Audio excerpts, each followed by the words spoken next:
Bismillahirrahmanirrahim. Assalamualaikum warahmatullahi wabarakatuh. Nama saya Wan Nurul Sakifah binti Wan Salahuddin. Nombor metrik 2202626. InsyaAllah hari ini saya akan membincangkan mengenai integrasi di antara pendidikan Islam dan pendidikan jasmani dan pendidikan kesihatan. InsyaAllah. Mari kita teruskan. Tajuk yang akan dibincangkan pada kali ini iaitu makanan halal dan baik. Berdasarkan firman Allah Ta'ala di dalam surah Al-Baqarah ayat 168 yang berbunyi A'udzubillahi minasyaitanirrajim. Bismillahirrahmanirrahim. Ya ayyuhan nasu kulu mimma fil ardi halalan tayyiban ولا تتبعوا خطوات الشيطان إنه لكم عدو مبين. Sadaqallahul azim.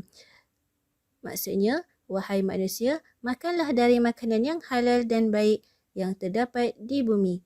Dan janganlah kamu mengikuti langkah-langkah syaitan. Sesungguhnya syaitan itu musuhnya yang nyata bagimu. Berdasarkan surah Al-Baqarah, arahan Allah di dalam ayat di atas menekankan agar memakan makanan yang halal dan tayyib. Perkara berkaitan dengan kategori makanan halal ini dijelaskan dalam pelbagai surah di dalam Al-Quran.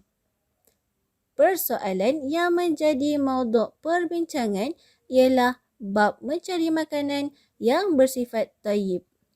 Menurut Ni Adnan 2010, kebimbangan pengguna yang ketara kini ialah akibat daripada perkembangan teknologi. Ia menimbulkan keraguan daripada penggunaan bahan dan juga proses yang berlaku. Pentafsiran ini menekankan soal kesesuaian dan keselamatan diri hasil daripada penggunaan barangan atau makanan yang halal dan bukanlah soal halal semata-mata.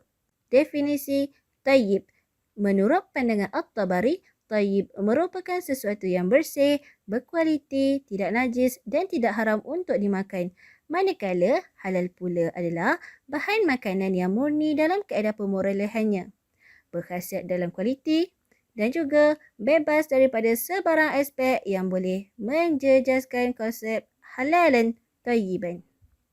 Menurut Al-Ghazali, makanan halal bukan sahaja boleh digunakan oleh bukan Muslim, bahkan mereka boleh menghasilkan makanan halal untuk dinikmati oleh pengguna Muslim dengan mematuhi prinsip yang telah digariskan oleh Islam.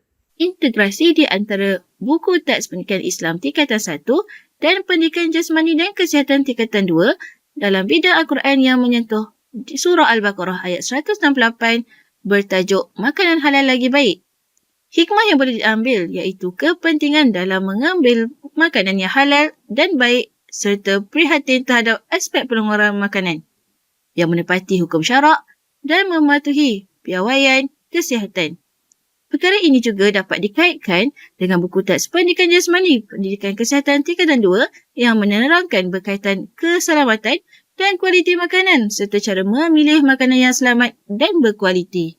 Terdapat garis panduan untuk menentukan makanan halal adalah seperti tidak terdiri daripada atau terkandung di dalamnya apa-apa bahagian atau benda dari binatang yang orang Islam dilarang oleh hukum syarak memakannya atau yang tidak disembelih mengikut hukum syarak.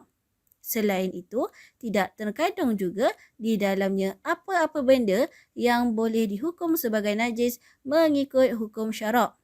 Seterusnya, tidak disedia, diproses atau dikilangkan dengan menggunakan apa-apa alat yang tidak bebas dari benda-benda najis mengikut hukum syarak.